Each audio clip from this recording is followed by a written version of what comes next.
like what you do, but it ain't for me. I prefer the simple women. She got it from you, I got it for free. What's happening? What's up? What's up? What's up?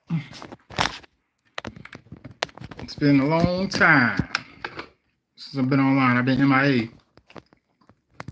Let's see if I can get this thing set up right.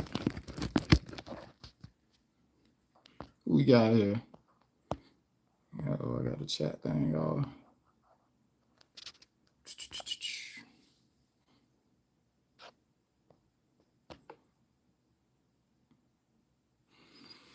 What's up, y'all? What y'all up to tonight?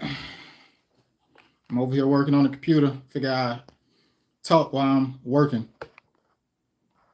I'm working on some content, trying to get everything back kicked off good.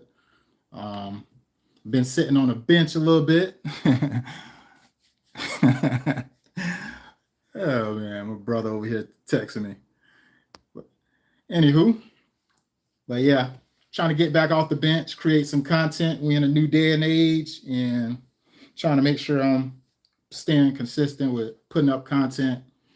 I've been out for a little minute. I ain't been doing too much work. I had broke my ankle back in January. I got of course a Christmas light business. Y'all see I got another channel for that. I broke my ankle in January, so I was kind of out for about 5-6 months. Wasn't able to do too much moving around on it as far as physical labor.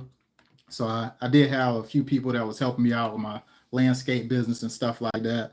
But it was definitely a little bit of a process to try to keep everything going. You say, were you injured? Yep. Fell off the roof. Fell off a roof, and I broke the front of my ankle and it was 2 bones basically. And the doctor was trying to tell me that they want to put a screw through the side and try to get my bone because it was a pretty big gap of how it was split on the MRI. I was like, I don't want to put no surgery. I don't want to do no screws. I think it'll heal naturally. I'm a young dude. And I was hearing a lot of cons of when people get like screws into their leg that, they have issues later on, and just putting metal in your body in general. I didn't want to have no complications with that. And he was telling me the cons. I mean, the other part of that is I won't be able to, he said, I'm going to have future like arthritis. There's a good chance I can have arthritis when I get older. But I was like, I'll take that chance because I've heard people put those screws in their body and they have issues with the screws being in their body. So it's like, I'm going to avoid all that. And, I'm going to just let it heal naturally, stay off of it. Of course, first I wasn't doing what I was supposed to do. I was being a little hard-headed, and I wasn't staying off of it for the most part. Because at the end of the day, one thing for sure, these bills, they're going to come. So you got to keep income coming in and stuff like that. And unfortunately, I wasn't in a position where I had everything just on auto. I was kind of still in my business or whatever. So I was working a little bit, to get things done, but I know it was going to be longer for me to heal had I just, stay off of it. So I got off my foot, and things started to improve and stuff like that. I had multiple visits, and eventually after the 5-6 month mark, they say everything good. I'm healed. And he showed me the new MRI, and good to go. But on the flip side of that, it affected me in business. Not being able to, take on some of the larger projects and stuff like that. Like you probably seen the thumbnail of this video say why landscape businesses fail. Of course, that's just something I put out there, but there's many reasons that a landscape business specifically can fail. And it's so many pieces. Not reinvesting into the business, not putting systems in place, not being properly funded. It's many different reasons why a business can fail. But I just wanted to put that title out there because I've been in the ebbs and flows of entrepreneurship, and you're gonna have some good days, you're gonna have some bad days, you're gonna have some good months, you're gonna have some bad months. And of course, I would say me not being actively working into the business and growing it in a way that I would like to when I was down and out, because I didn't forecast myself to be hurt, and my business could completely disappeared. But I think one thing that kind of saved me for the most part of keeping everything consistently going, revenue might be down because I'm not, out in the field. However, I did a really, really, really good job at the very beginning of putting a reputation in place for my business, like having an online presence and stuff like that. Like, so when people look up a landscape business and they're in Charleston, of course, I went to school. Let me just give you a little bit of context. I did go to school for computer science. I've always had a passion for computers, technology, everything. So you can best believe all this AI stuff you see, a lot of this new stuff. I know how to, utilize some of that stuff, and I allow myself, of course, like my sister and other people that know how to use the technology to, get your business in the right place where you're being noticed online.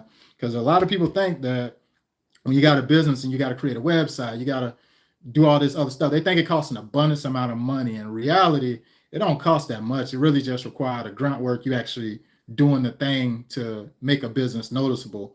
So I would say what saved me is me separating myself from my competitions by doing a bunch of work in the field, as far as landscape projects, irrigation installation, weed control, fertilization, a lot of different types of work, and getting those people, catching them in the, I'm gonna say, a flow state, meaning when the customer was happy and they telling me, man, you did a really good job. Thank you, thank you, thank you. Before I even get paid, I'll tell them, hey, can you leave my business a review?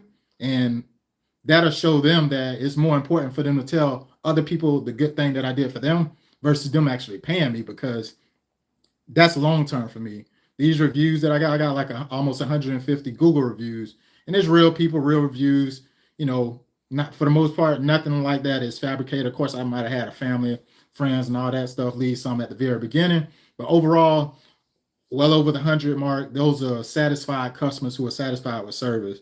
So what that means is, like, if you're on your phone right now, no matter where you at, what business you're in, you can type in, let's say, cosmetology, a lash person to do your lashes, or whatever business it is. And what's going to happen is the person who got the most reviews and also got a website, they're going to pop up number one online.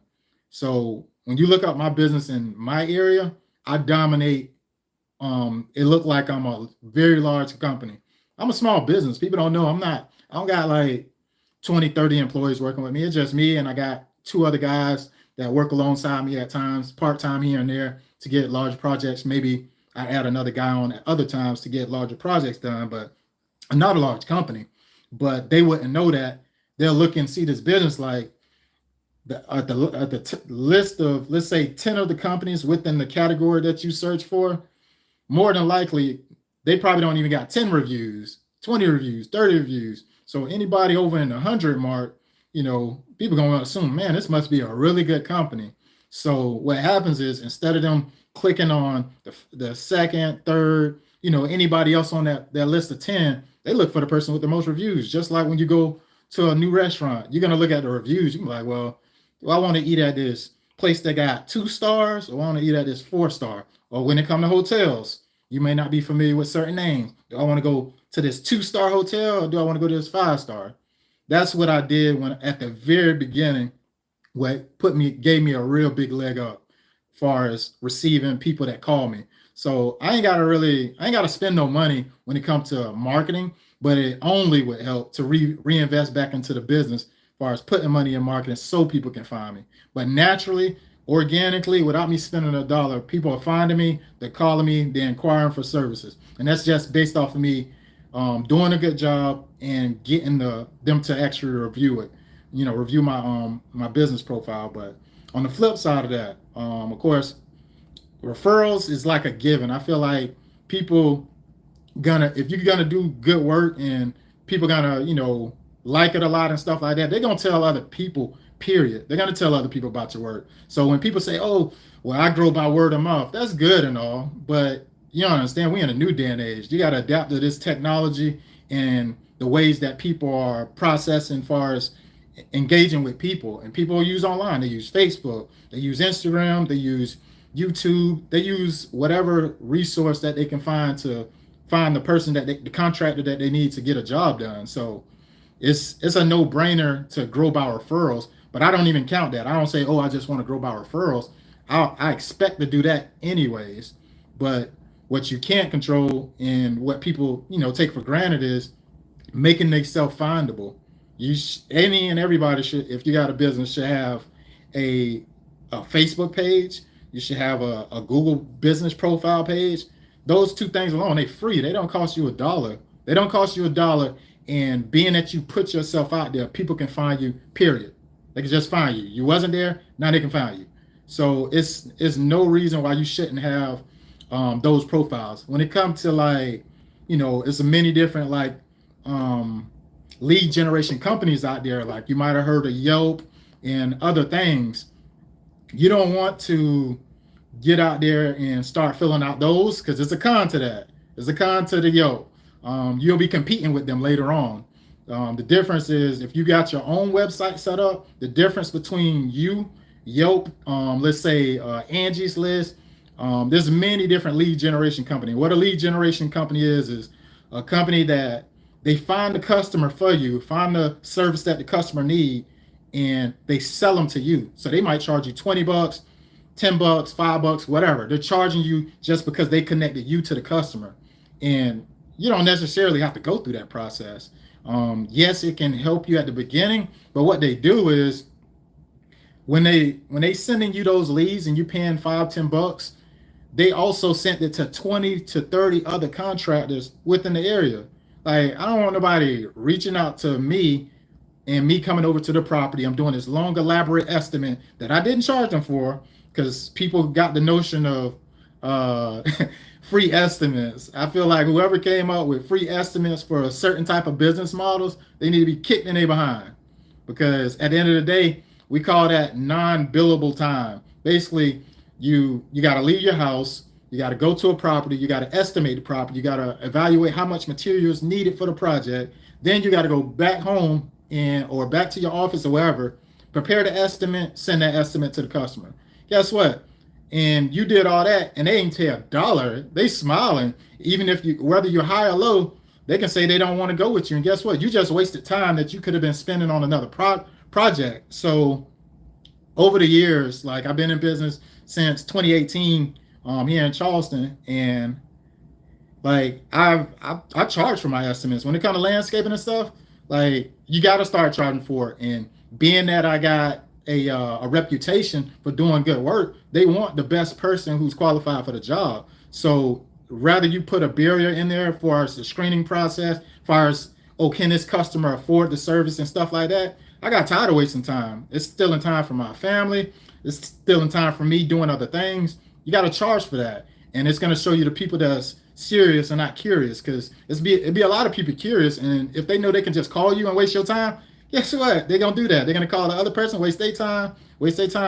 I ain't into that race. So to separate myself from the competition, I got a reputation for my business so people can reach out to me. Number two, I actually made sure I was able to put a screening process in place on my website. So when people reach out to me, for instance, for me to make sure I'm separating the people who curious, not serious, I have my pricing on my website. Be fully transparent with that, because 9 times out of 10, when I'm looking for a service and I go online and I'm looking for, like, let's say I need a dude to paint the walls in my house or something.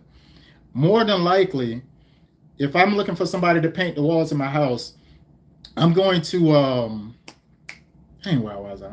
I'm looking at this the message is popping up here. If I'm looking for a contractor to paint the walls in my house, more than likely I'm gonna see if they got a reputation, etc.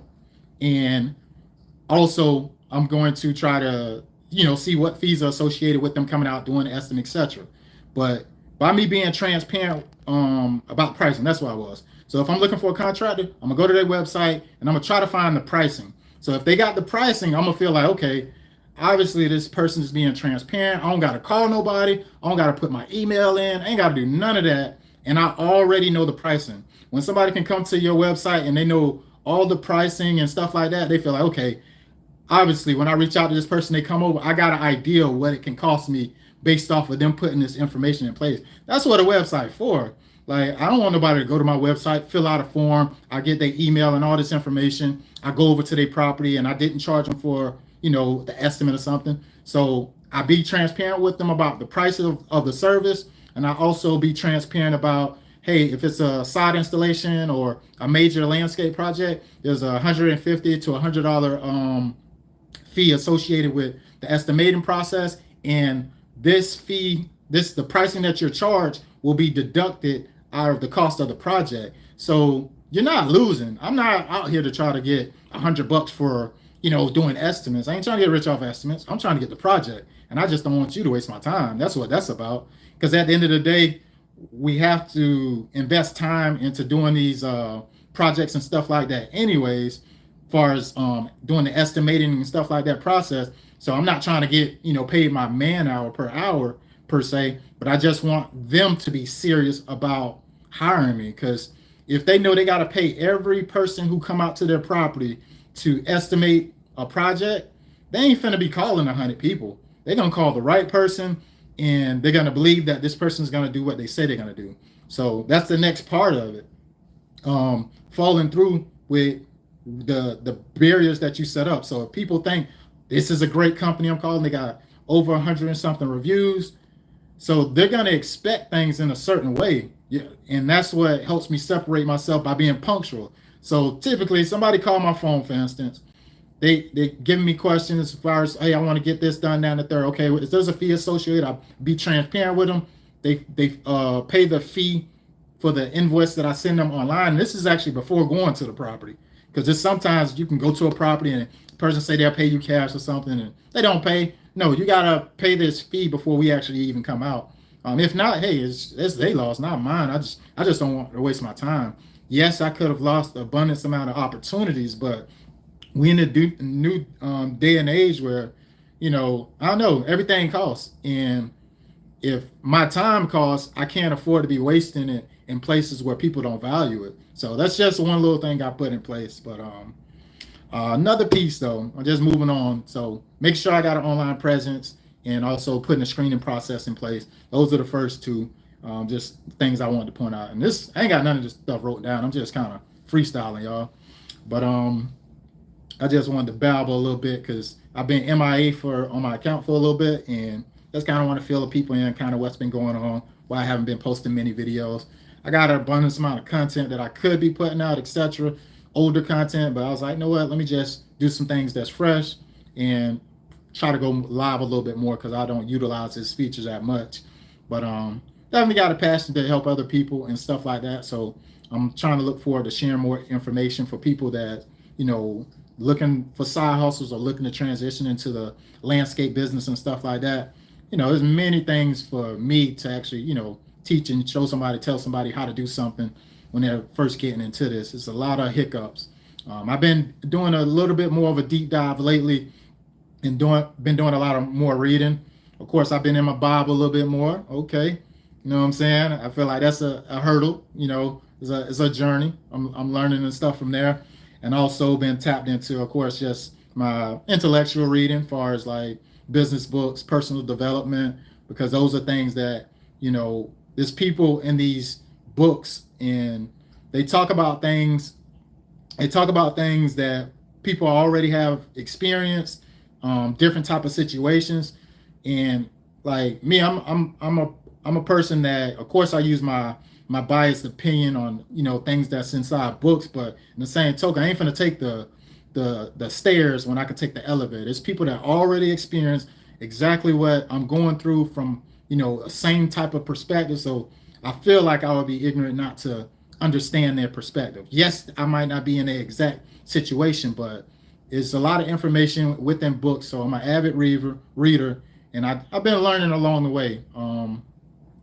The latest books, of course, I've been reading. I love some Alex Hormozy about business sales, making offers and things like that. Recently, I read, of course, The 5 Love Languages, just something to just tap into. I read Who Not How. For entrepreneurs, I got a top 5 when it comes to entrepreneur books. So my top 5, I would say I got Dan Sullivan. That's my number 2, I would say. His book is Who Not How. I'm gonna just give you an overview of what that's about. That's basically about putting systems and processes and connecting and networking with people to get things done despite you having the professionalism and the expertise to do the service. So it's a lot of stories, micro stories within a story within that book. So Who Not How, if you haven't read it, by Dan Sullivan and Dr. Benjamin Hardy, good book. They actually got 3 books that I like the most, and all 3 of them are in my top 3. The other one is 10x is easier than 2x. And just the overview of that is saying sometimes people take the longer way to do things as far as when it comes from a production standpoint and vision standpoint. They think in small increments of just trying to survivor mode versus thriving. That's just a little bit of an overview of that book, but it covers way more. That's 10x is easier than 2x. That's by Dan Sullivan and Dr. Benjamin Hardy as well. The other one they got is The Gap in the Game, meaning don't measure your life and where you're at based off of other people. They call it the gap in the game. You're measuring yourself in the gap, meaning the distance you are away from where other people are. That's a really good book that I feel like that gives insight on people not forming like jealousy and envying other people's situation and not having the experience and skill set that person utilized to even get to that point. So that's another good one for me. I'm a tech person, so the other one I like is by a dude named Marcus. I think it's Marcus Sheridan, and it's They Ask You Answer, and that's from a internet standpoint, basically building an online presence for your business and making sure you're basically doing what people are not doing, like answering all the questions that any prospect or person would have about your business and the service that you provide and stuff like that. Really, really good book. I like that. I read that book multiple times. Majority of these books that I read that I would say is in my top 5, I probably read them 2 to 3 times, because just like the Bible, when I read the Bible, I don't read the Bible and just go through it. I actually, like when I'm at work, I literally I listen to the audio book and I listen to the Bible just so I can like kind of meditate on it throughout the day. But I find a verse like John or something, John period, the book of John, and I'm gonna stick on John. It don't take 2 hours for me to make it through the book of John. But I'm gonna read that book for the whole week. That's gonna be the only book I focus on. So in a day's time, on average, I read the Bible for 2 hours a day, and that's Monday through Friday, and of course I read, of course, on Sunday. But I meditate on it because it's so much information that you'll miss the main thing of what you're trying to get across. And I've heard it and read it so many times that, not to say I'm trying to remember it verbatim like everybody else can like speak the Bible or nothing like that, but I just want to have clarity and understanding of what's the point that's being brought across in the Bible. So that's my strategy of why I read it multiple times. And also a new thing that I've been trying out is I actually read the physical Bible, which pages, and also listen to the audio book, because I don't know, the information retained a little bit different. Like seems like it sticks a little bit more, but that's just me. But back to what I was talking about, because the video, it really is just me kind of trying to get back on here and have a conversation with my community, because it's been a while since I created some things. I just wanted to talk about how landscape businesses fail. It's millions and one reasons. The other reason I would say is not reinvesting back into the business. So many people, they're making all these 5, 10, 20K a month and stuff like that, and they're kind of just going and blowing through this money, stuff like that, not really putting money back into the business that can get you better equipment and stuff like that makes everything flow more efficiently.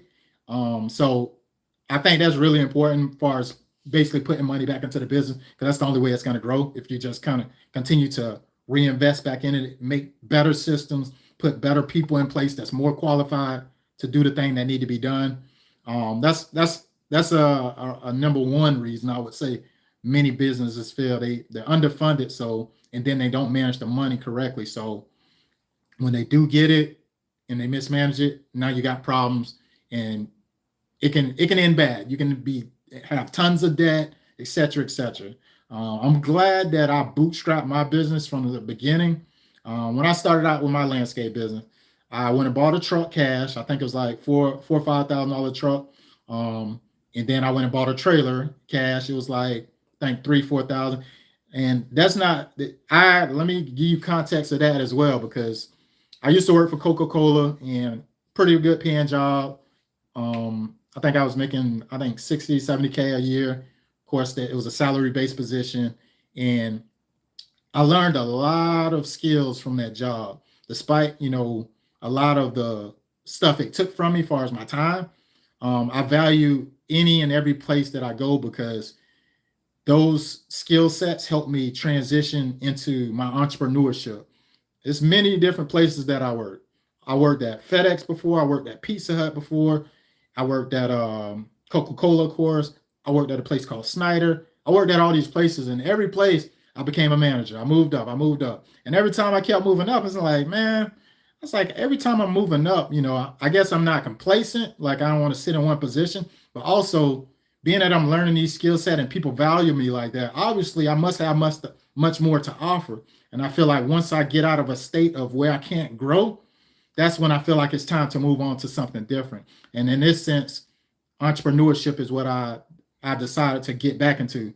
And to be real with you, at the end of the day, at the very beginning of my childhood, I was a hustler. You know what I'm saying? I lived in a area where they had a flea market, so I used to hustle, like far as selling Pokemon cards and all this stuff at flea markets. And I feel like I was strategic with it.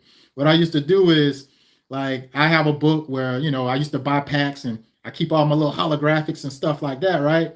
And I'll go to the flea market and I'll find out where the people are selling collectible baseball cards, football cards, baseball cards, Pokemon cards, etc. And what I would do is I'll get my binder, and I know top tier edition ones at the time because I didn't know about first edition cards, but apparently nowadays I still got some now, but they hold a lot of value. I still got holographics, but I used to sell some of them. And Pokemon cards back then, for me, $20 for one card, when I paid $8 or $10 for a pack, and I still got 8 more cards or whatever, it was well worth it. So what I would do is I would find the booths what sold cards, and I'll see people who specifically looking at Pokemon cards. And once I see them walk away from that booth, even though I wasn't supposed to do this, I used to walk up to them like they're with their parents or whatever, and I open up my book. I was like, hey, I see you were looking for Pokemon cards. I know that he don't have this, that. I know he don't have these cards, but I do. I was like, you can get this card right here for $10. You can get these 2 for 20, and blah, blah, blah. Basically, I was hustling. I was making sales off of cards, and I remember, like, one of the driving forces for me at the time was I actually was trying to get my mom something for her birthday. And I don't know if she still got it to this day, but it was a piggy bank. I think I was like probably like 11 years old or whatever. But it was a piggy bank, and it was 2 pigs on each other. I didn't even realize what it was, but it was 2 pigs on top, like kind of on top of each other, pigs, and it was a piggy bank. Weird, but yeah. I was looking to get her a gift. I got her that gift at a young age. I thought that was really cool. And but anywho, I was hustling at a young age. So I feel like that poured into my drive for doing things outside of just being in the corporate world, as far as working, at a Coca-Cola and all these different places. But I always was kind of striving to, hey, what more can I learn? What more can I learn? Coca-Cola, big learning curve. The first 6 months there, I actually started loading product onto pallets to go onto the trucks, and those trucks went out, and of course, they delivered product. That's where I started. And 6 months later, I got moved up to a warehouse shift lead, to where they actually, I had worked the night shift. They changed me over to night shift. I go in at like 4 and get off at like 12, 1 o'clock in the morning, depending on, the workload. But did that for a year, and I moved up after that into account developer, which is a sales position, just a different name. And they gave me up to about 90 stores. I had 90 stores, and basically I had to speak with the store managers, district managers, basically selling in displays as far as product, selling in new products, and also things like that, communicating with the driver of where to put new things, et cetera, et cetera. But it was a lot I had to learn to be prepared in that position. So with all the headache, because it was a lot of headaches. When you're working for a company and people give you a hard time, it can be challenging because you can't just, just turn up on somebody when they're yelling at you. I've had some situations where, the Patels and stuff like that, man, you're going into those stores and they trying to, get the best deal. They're not running the promotion prices and stuff like that. And they're giving you a hard time.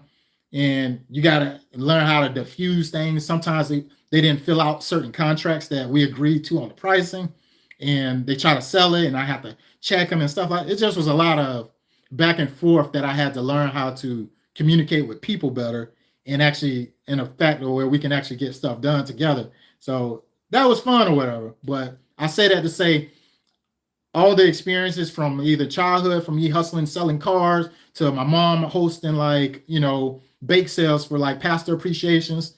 I remember in the childhood, we actually had a bake sale like every Saturday, fish fries, all that stuff. And she basically was, getting all these funds and things like for a pastor appreciation. I think that year we raised roughly $10,000. I feel like that's a huge token of appreciation to give a pastor. And I seen all the background work, and I was part of the background work of making all that come together. Me, my sisters, my brothers, everybody. You know what I'm saying? We out there on like Martin Luther King, and anybody know anywhere you live, Martin Luther King is the hood. I ain't been no place in America where if you see Martin Luther King, it ain't no hoods like a half a mile away from it. Usually it's a hood somewhere by Martin Luther King. But anywho, we was grinding on Martin Luther King, selling fish fries, baked sweet potato pies, all that stuff. It was all fun, but I feel like a lot of growth, learning experience came with that, as far as, learning new skill sets, talking to people at a young age, all that stuff. Like, people don't think about it, but you learning so much when you actually in the field. That's something you ain't gonna go to school, get a degree, and you get out there and you can grasp the concept real fast. So I appreciate all those experiences because it made me who I am today. So back to what I was saying, that was a big piece of it, just all the different type of skill sets going into leading up to where I'm at. So I'm always trying to grow. So when you get into like businesses, it's kind of another reason they can fail is if you don't have a clear vision of what you desire to do. So I feel like I ain't have a blueprint. I didn't have a blueprint coming out like, oh, I know my brother or my cousin or a friend that actually do landscaping, and I can just follow this, that, and the third, and it's done. However, YouTube did get a little bit more popular, so I was following people and stuff like that. You said, what's some of the favorite jobs I like to do? And you say we specialize in side. Cool. I definitely love doing side jobs. So I started out doing lawn care, period. Lawn care. Of course, I had the enclosed trailer. I had my truck. That's all that I needed. And the funny thing about it is, I was very strategic when I started. Like I told you, I was a hustler. I can figure it out. What I did was I found an old lady who stayed on a corner lot in the neighborhood. On a corner lot, people go left, they go right. Everybody passed by a corner lot. This house almost looked abandoned. So I knocked on the door and I told this lady, hey, I see your yard needs, taken care of. I don't even want to charge you. I literally just want to take care of your property. Would you mind if I take care of that? And she's like, wow, that's sure a blessing. Like, I would love for that. Mind you, there's cars passing all throughout the day. So it's people seeing me on, multiple different ways. Of course, with the house being neglected, it was a lot of work that needed to be done on it. So I started with the front yard, getting everything edged out, getting it mowed, trimming all the bushes and stuff like that. And guess what? While I'm working, the next door neighbor come out. He's like, man, that yard looks pretty good, man. And you think you can do mine next? I kid you not. I was like, yes, I get done with this. I'll put you on schedule. I'll do yours tomorrow. So get that property done. The lady's happy. I didn't want her to pay me or nothing. But guess what? I got blessed through the neighbor. He's paying me. He don't know I didn't charge her for this property. So to me, that's a form of marketing. When you out there, I ain't have no signs, nothing. I ain't even have a business card. They saw me in the act. This thing is contagious. When you out working sometimes and somebody see it getting done and it look good, they want you to do it. So he hired me. I think he paid me like $60 to do his yard. I did his yard the next day. While I'm doing his yard, the next door neighbor to him comes out. I was like, I thought it was unreal. The next door neighbor to him came out. Said, can you do mine? I did. I said, yeah, after I do this one. And I did that one the same day, both of them. I kid you not. The next door neighbor to him. So I picked up 4 customers the same day. I mean, the next day after I cut that free one. So there's ways to do things where people think it always costs. If you be strategic and pick out certain area and you do a good job, you can pick out work that way. At the end of the day, sometimes we spend so much money on marketing in certain ways and don't see a return. Sometimes if you just pick the right location, right neighborhood, hey, sometimes it's influential when you're doing a good job that other people will hire you as well. But of course, I didn't just go out mowing 1,000,000 yards for free, but I do pick and choose. If I feel like there's an opportunity for me to get the impression, somebody seeing me in the act of working and doing a good job at a property, yeah, it's a no-brainer. It hit me up, get on my schedule, etc. So those were some customers that got me started at the very beginning. But as I transitioned into the business, because I started my business in like October, I think it was September, October, and as you know, in the South, well, I ain't gonna say the South because in Florida the grass don't get green. I mean, turn brown like here in South Carolina. The grass actually go brown and turn dormant for the winter. So I was getting started towards the season ending. So I picked those customers back up the next year, and that's when I was actually having my first year, I would say, in 2019. But as I started to do all these lawn maintenance, mowing all these properties, like it costs. Like I ain't gonna say it costs initially, because you can be chasing that dollar trying to just get to the next property. You ain't thinking about, oh, it took me time to drive here. You ain't calculating no overhead. You trying to chase a dollar to where they paying me $50, they paying me $100. I'm trying to go get it. Boom, boom, boom. I'm making money, but just because it's coming to my hand. When you ain't thinking about the gas it's costing, you got truck insurance. Like I wasn't thinking about none of that. But as I progressed within my second year, third year, first year, which was, I would say officially was kind of like 2019, I got up to like 120 customers in just doing, lawn maintenance. And I had one other person working alongside with me, but the thing was I had many customers in specific neighborhoods. I was doing really good. I thought I was doing good. I was charging like $50 every 2 weeks. So I was doing really good as far as a growth standpoint. I was making a lot of money, but I feel like I wasn't keeping a lot of money because I didn't evaluate my overhead and what it's costing me to be in business. So some people can say, oh, like I made like I think it was like 110, 120,000. It was something like that. Don't quote me directly, but I know I made over 6 figures. That ain't as much when you think, when you actually do the math and see, okay, well, what it cost you for storage? Storage. What did it cost you for gas? How much did you pay employees? How much overhead did it cost you to even stay in business? Once you do all that math, it really wasn't that much money left over on the table. In that same year, around the peak of the season, July, I actually caught COVID. Not COVID, I caught the flu because COVID wasn't around that time, right? It was the flu. You don't hear the flu no more. But anyway, I caught the flu and I was down for like a week, 2 weeks. And it's crazy because these customers that, I got these great relationships with, I thought, like I lost so many customers because my customers got used to seeing me so much that they didn't want to deal with nobody else. I wasn't on schedule. I didn't communicate with them and say, hey, I'm down with the flu. I could have communicated, but I was actually down to the point where I wasn't communicating with all the customers. When you got that many customers, you getting text messages all the time, you getting email. Like it was a lot to handle. I kind of was overwhelmed and I was sick in the same token. So it's like I didn't handle things and have systems and stuff set up correctly. So I lost a bunch of customers going into like my second, third year. But I feel like every time something happened, I was learning from it.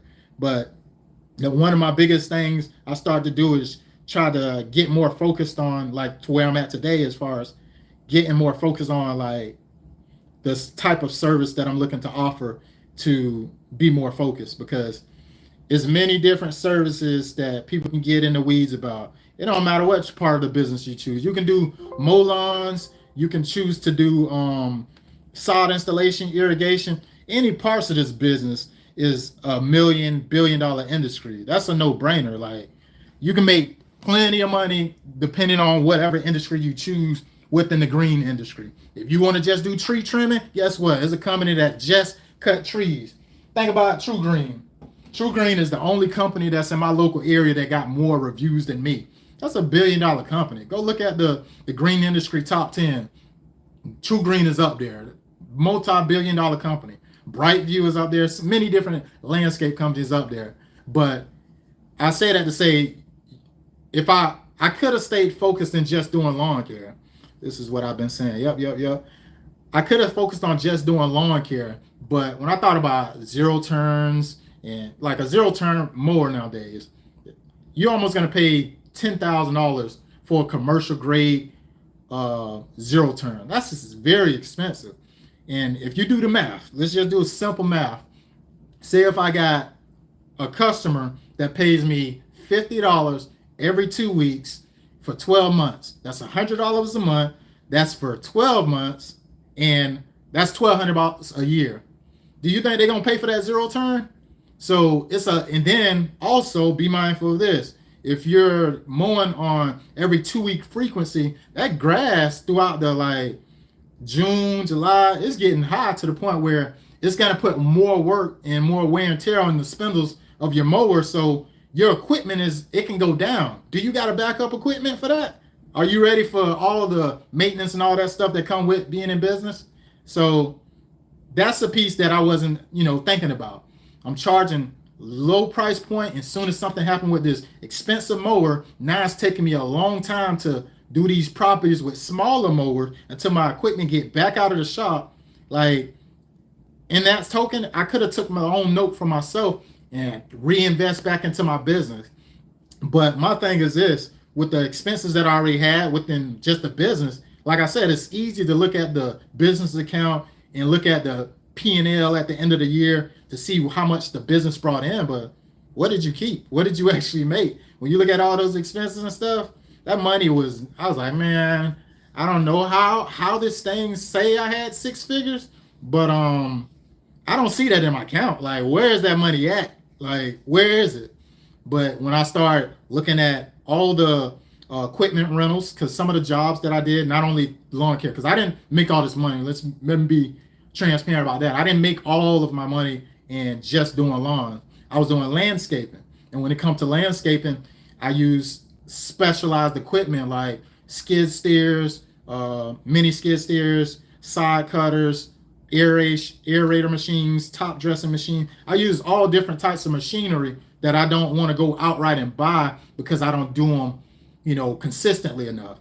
But it's worth it to do a one-off project and still be profitable. But the cost that I'm telling you is a bunch of costs. Like, for instance, a mini skid steer, that costs $500 if you rent it for a day. So if you get it for a week, it's a little bit cheaper. You get it for a month, it's a little bit cheaper. But I don't see it necessary unless I'm doing side jobs and irrigation stuff like that every single day. It ain't necessary for me to go out and buy that equipment.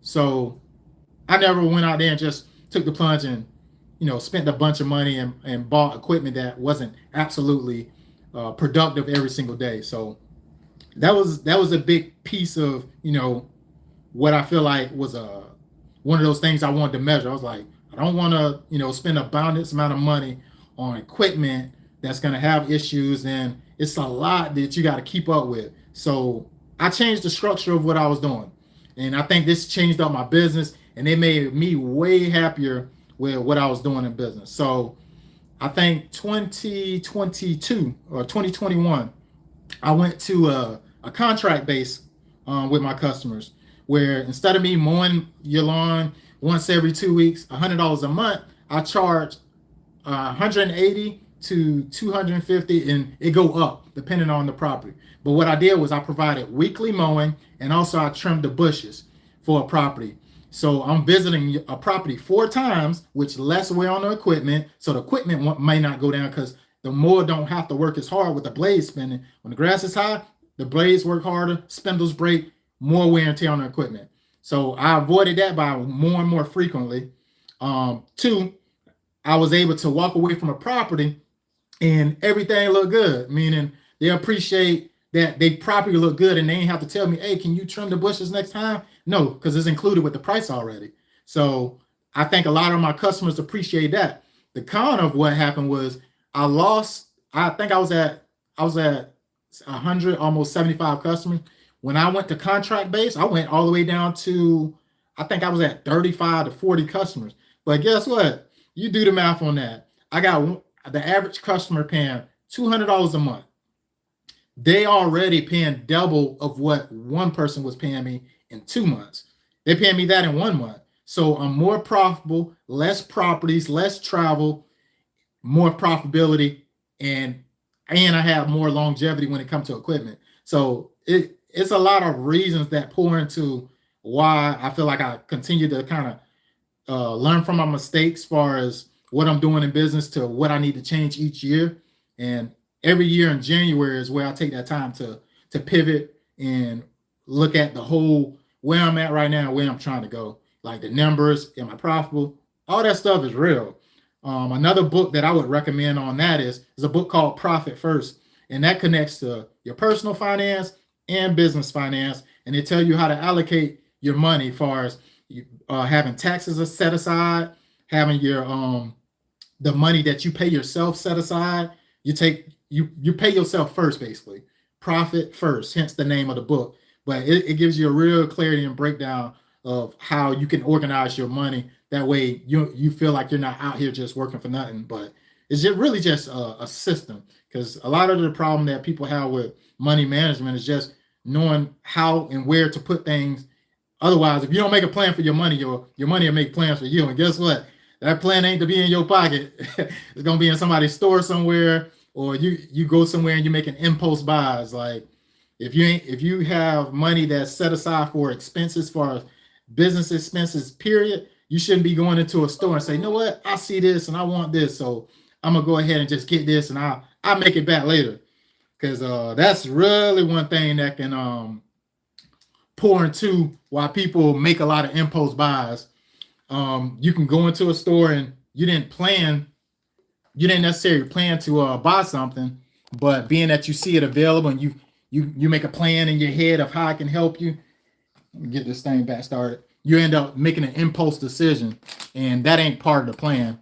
If that money ain't set aside to actually do the thing that it's supposed to do, it's putting you in a situation. May it happen today or tomorrow, it's happening and it's affecting your profitability. So I feel like I'm definitely guilty of that.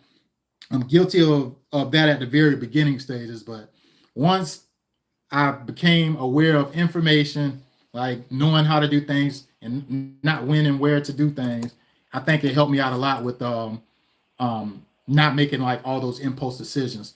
That comes back to just personal finance, budgeting and stuff like that. If you ain't got nobody in your ear giving you a blueprint of that stuff, sad to say, boy, you're gonna learn hard. It's gonna be a hard learning experience. You don't got people that's speaking in your ear about this. Like I ain't got too many people I can call and say, hey, you got a P&L statement? How do you allocate it? Like it ain't too many people you could talk to about that.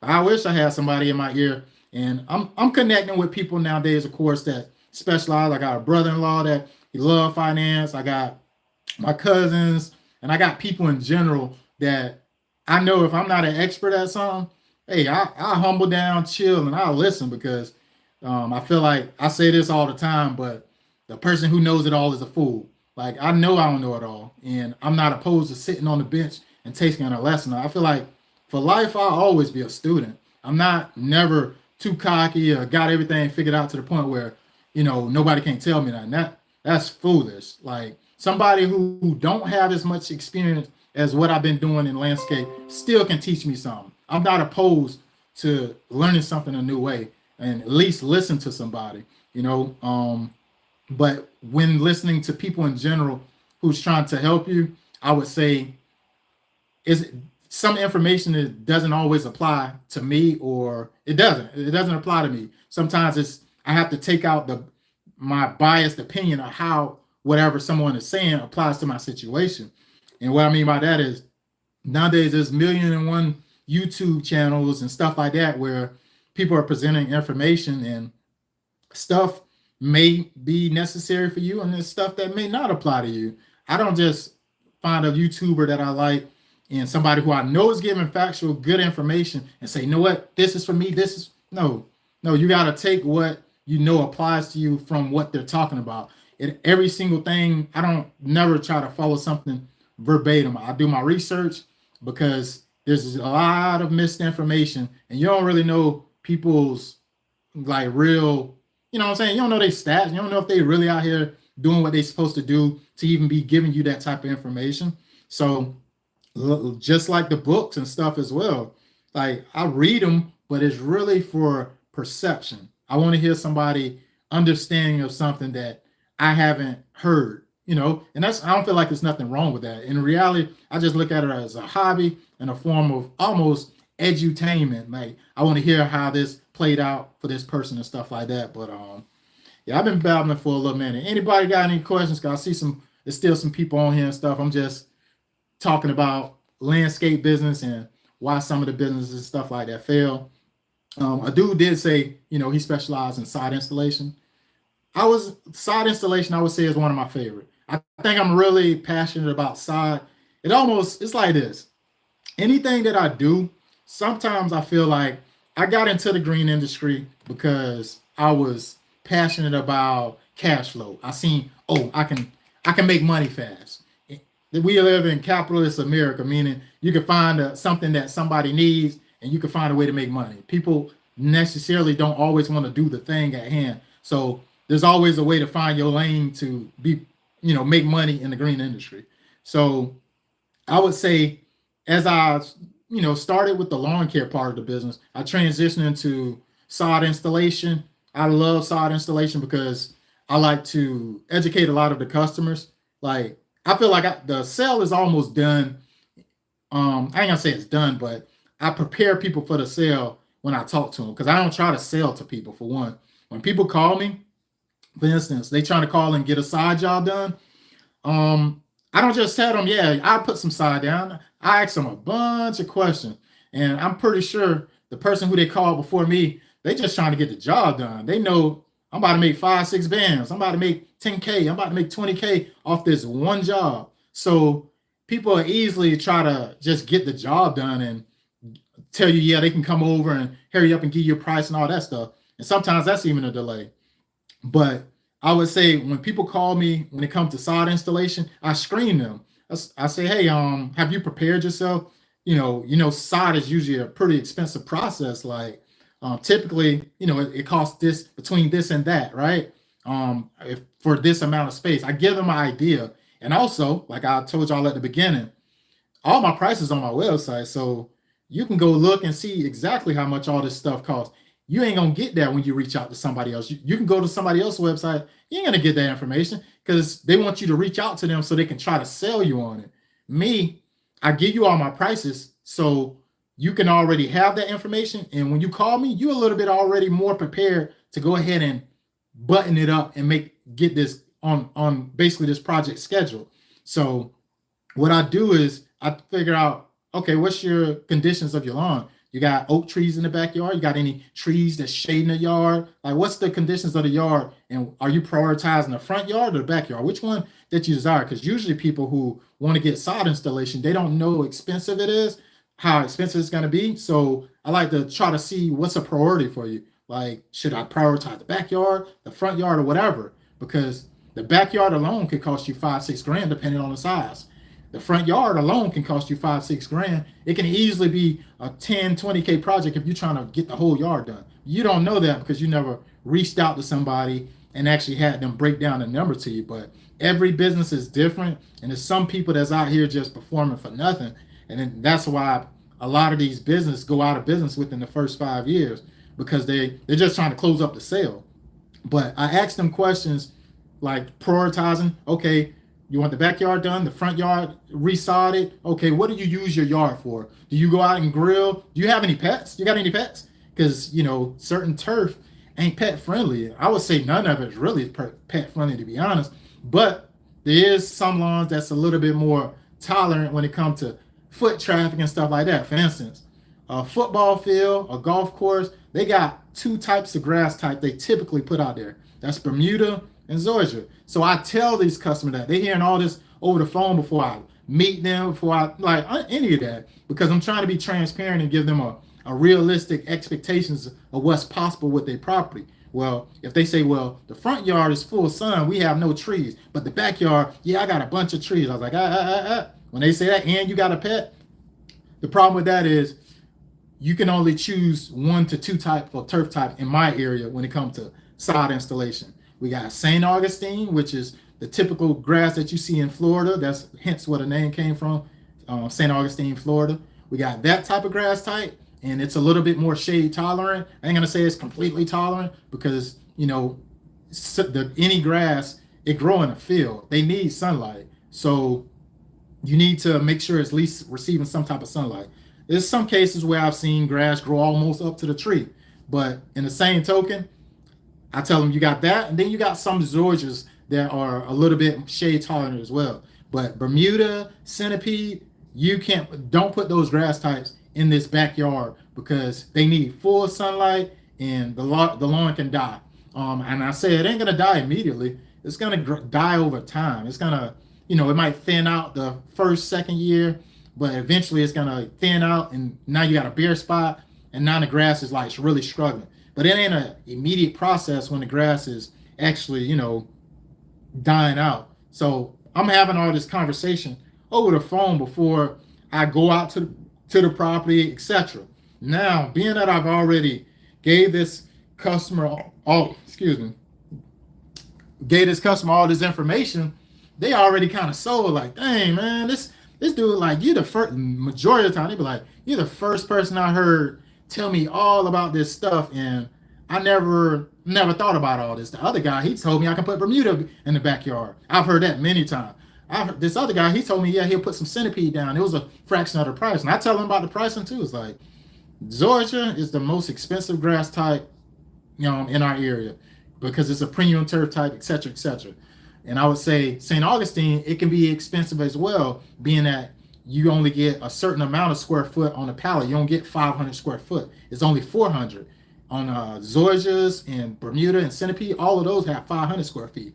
So if you need 2,000 square feet, 2,400 square feet or whatever, you can easily be short because the pallet only go a certain length. You might need to get another pallet, etc.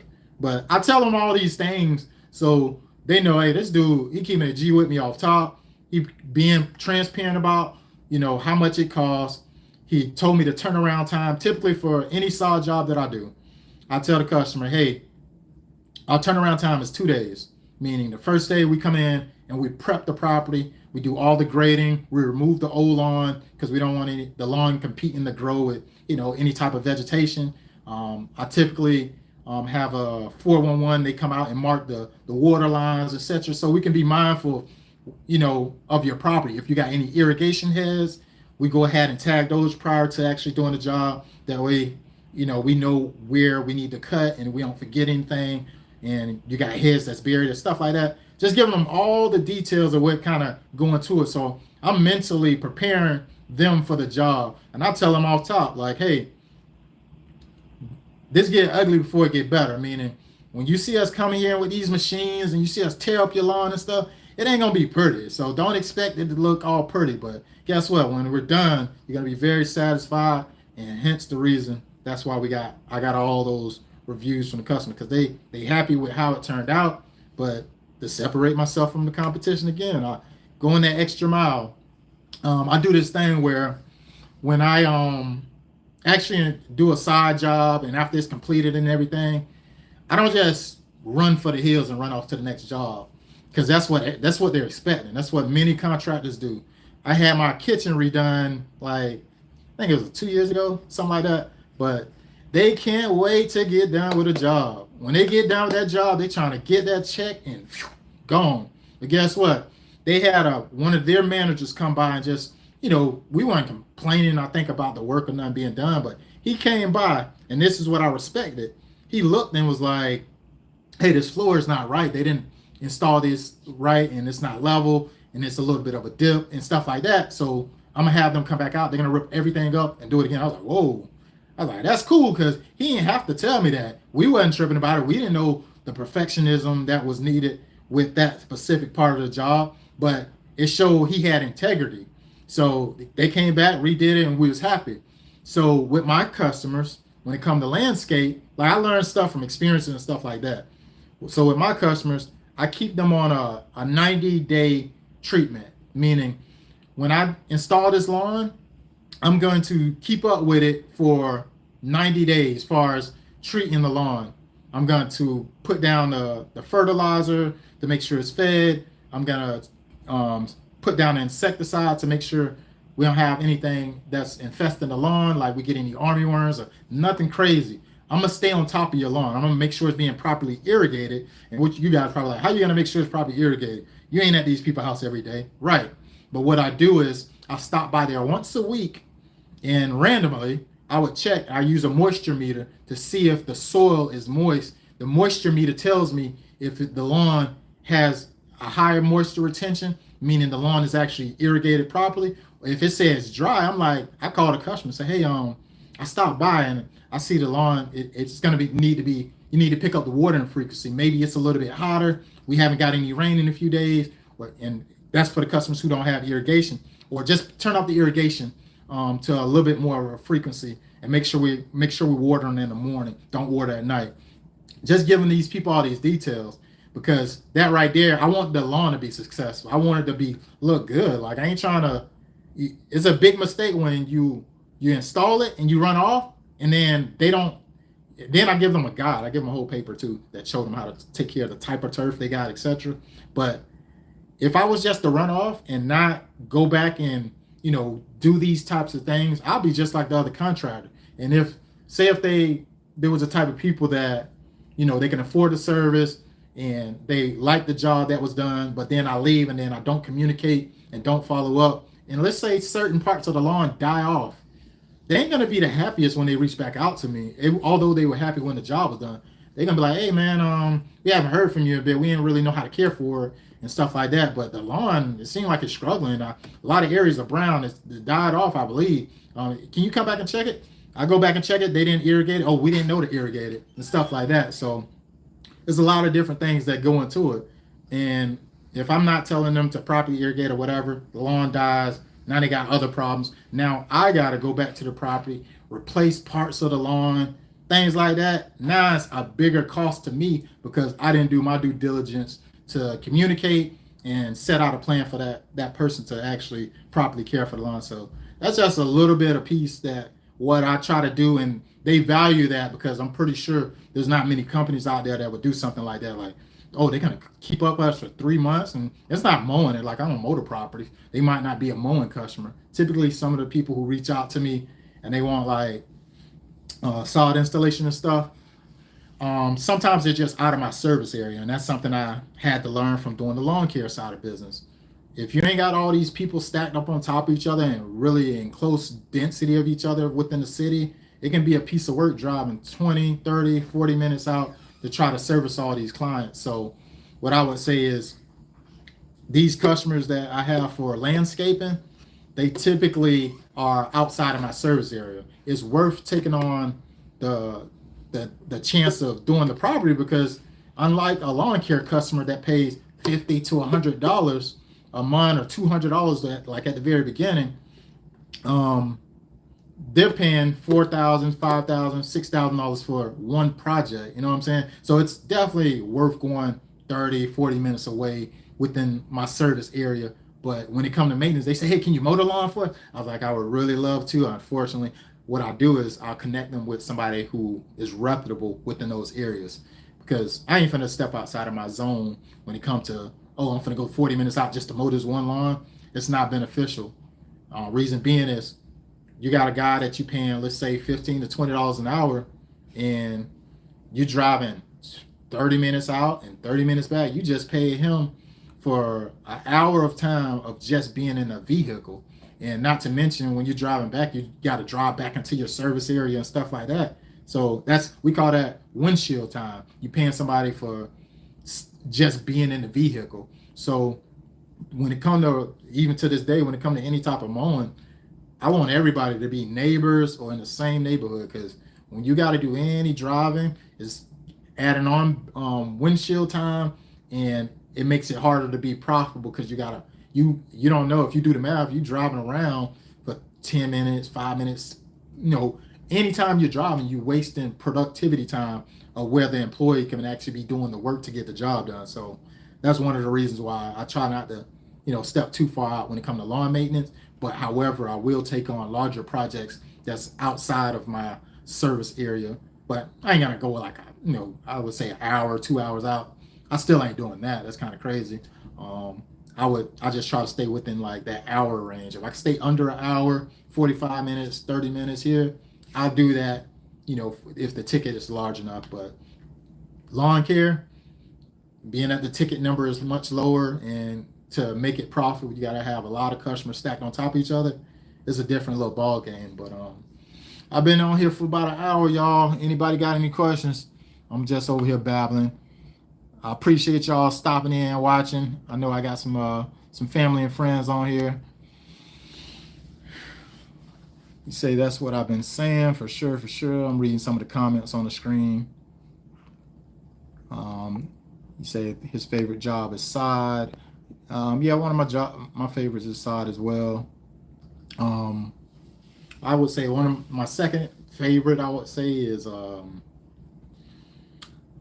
don't know. I like mulch jobs. I like doing mulch. I like installing mulch and stuff like that. That's kind of cool. Landscape design is what, a skill set that I took on, going into, trying to grow and make sure I'm being more innovative and being able to give a customer a visual. So I actually, I talked to a guy out of Chicago and got into a few courses, and I took on, you said, what are your goals for this season? I would say my goals for this season is to, I guess, continue to build on what I've already had. Sometimes I feel like it's easy to get off focus, which I was talking about earlier. I want to continue to market. I got to get back onto my marketing side of it. I ain't gonna lie, when I broke my ankle, I was in a little bit of a disarray to where I kind of got off the horse, stopped putting myself out there and stuff like that. Despite me not doing that, I still get a bunch of calls because people want to call the top company. You know what I'm saying? They're gonna call the big dog. Yeah, the phone still rang. I still get a lot of calls, but I want to secure, I would say more landscape projects to kind of fill out the months of September right now, August and September. That's what I would say some of my more closer goals are. But I would say to continue to build on my density of my route for my lawn maintenance part of the business. That's kind of where I'm at on it. But it's a lot of ebbs and flows that go into it. Sometimes my thought process change of what I should be doing, but I noticed that sometimes staying focused and staying on course is really how people win. By default, that's by being consistent at doing the thing. But I feel like there's a way to do it to make it profitable and stuff like that. But I just wanted to babble with y'all for a little bit, man. If y'all got any questions, I'm gonna be trying to, create some more videos in the near future. I might be starting to go live because in reality, I kind of like to be off the dome a little bit more versus it takes a lot of time to craft a video and make everything come together all perfect and stuff like that. It does take time to make that stuff happen. So I'm gonna be trying to go a little bit more live with everybody to kind of, communicate a little bit better because I think I can get the content out there a little bit more faster paced when it don't have to be, pretty all crafted up and stuff. This is just more so just conversational and stuff like that. But I'm gonna get off here, y'all, man. I'm at an hour and 8 minutes. I've been on here and I just wanted to babble with y'all for today. Appreciate y'all watching. All right, y'all got any questions, put them down in the comment section. More than likely I'll follow up down there and try to end this thing.